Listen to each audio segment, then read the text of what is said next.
I would like to now introduce a friend and a colleague from Black Lives Matter New York, Mario Benabe.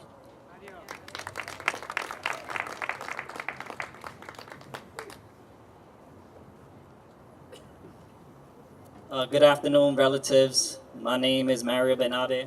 My mother is from Guayanilla, Puerto Rico, and my father is from Ponce, Puerto Rico. I come today because there is a lot on my mind when I think about these injustices that continue to deepen the vulnerability of children.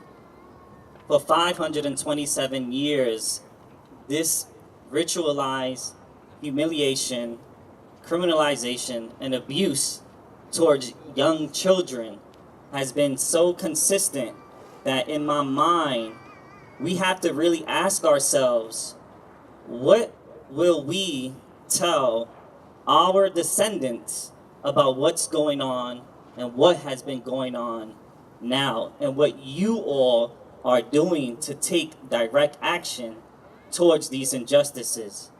From 1492 to 1865, 373 years of indigenous colonization and slavery.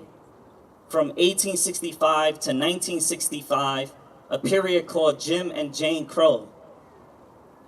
From 1965 to 2019, 54 years, you have mass incarceration, the school to prison pipeline, the school to deportation pipeline, the child to seek asylum to detention pipeline. All these things are very much real, and we have to be able to call forth the understanding that organized people will always defeat organized power. I'm going to read something to you that 527 years was read to our ancestors.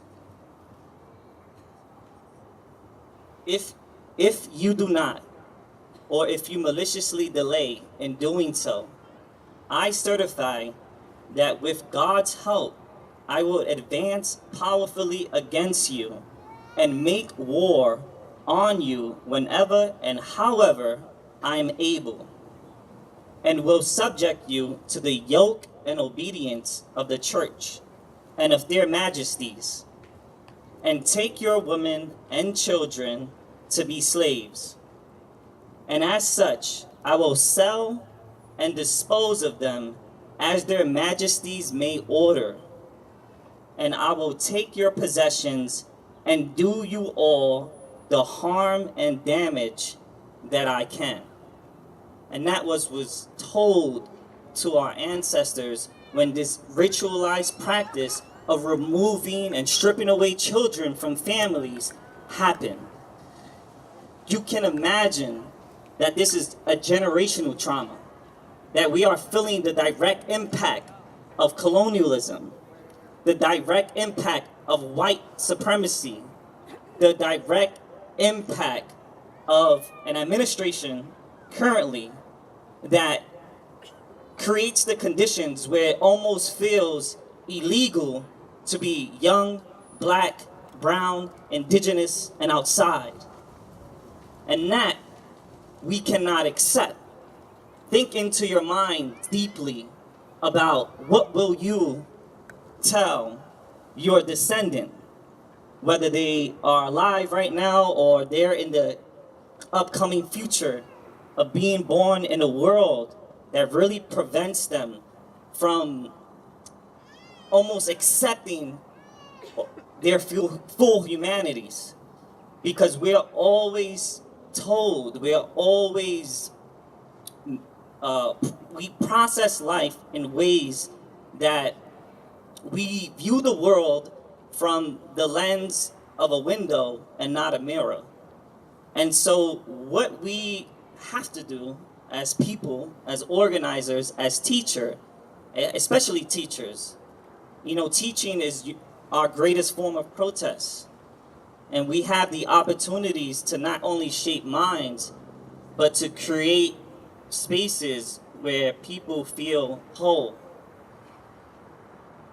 The last thing that I'll say before I bring someone else up to the stage who's a dear friend is to have a moment of silence for the murdered and missing women at the borders. So can we just take a moment of silence?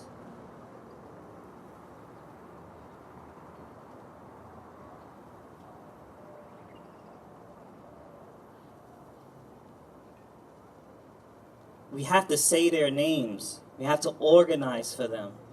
We have to take direct action for them. We have to put our bodies on the line for them. We have to make ourselves vulnerable for their lives because they are no longer here.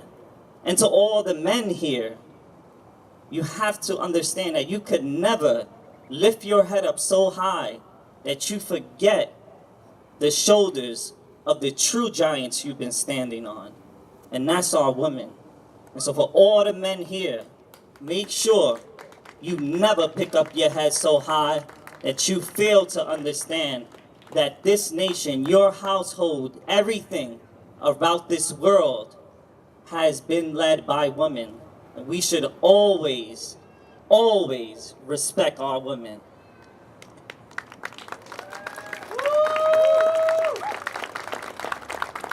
Right now, I want to bring up Patricia Okumu, known as Lady Liberty, a dear friend who on July 4th, 2018, climbed the Statue of Liberty and demanded that these injustices end.